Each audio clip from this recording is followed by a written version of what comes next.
एक मित्र ने पूछा, मन को कैसे समझाया जाए।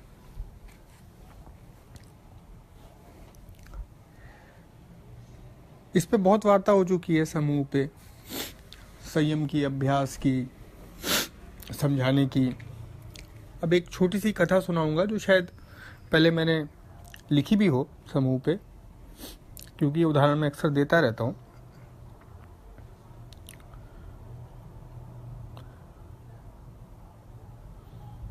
एक मनुष्य जो है उपासना कर रहा था।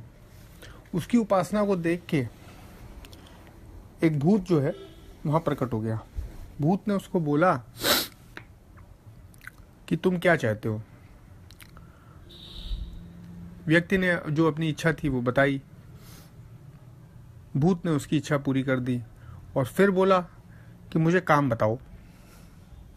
यदि तुम मुझे काम नहीं बताओगे तो मैं परेशान हो जाऊंगा, और परेशान हो गया तो मैं तुम्हें मृत्यु को प्राप्त करा दूंगा।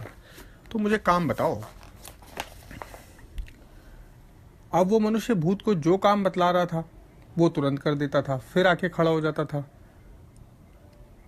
काम बताओ। अब अगर वो काम नहीं बताएगा तो उसको मारे जाने का भय है। तो उसने अपने भाई से इसकी चर्चा की। उसके भाई ने उसको कहा, एक बड़ा सा बांस मंगवाओ, उसको मैदान में गड़वा दो, और इससे ये कहो भूत से कि जब तक मैं तुम्हें कुछ और नहीं कहता तब तक इस बांस पे चढ़ो और उतरो और ये करते रहो।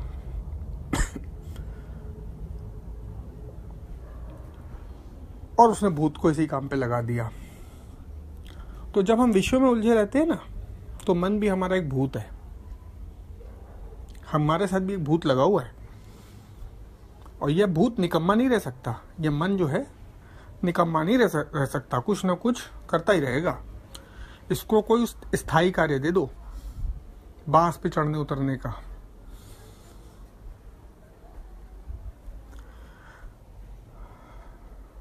भगवान के स्वरूप को बांस मान लो और मन को ऊपर चढ़ाओ उतारो, ऊपर चढ़ाओ उतारो।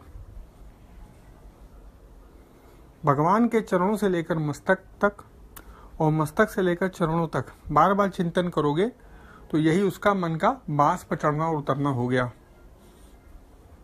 मन को बोलो, कभी भगवान के मुख को देखे, कभी चरणों को देखे, कभी हाथ के शंख को देखे, कभी गदा को देखे, कभी त्रिशूल को देखे, देखता ही रहे। उनके गुण और चरित्रों का चिंतन करता ही रहे। मन को काबू करने की इससे आसान तरकीब और कोई नहीं है। ओम नमः शिवाय।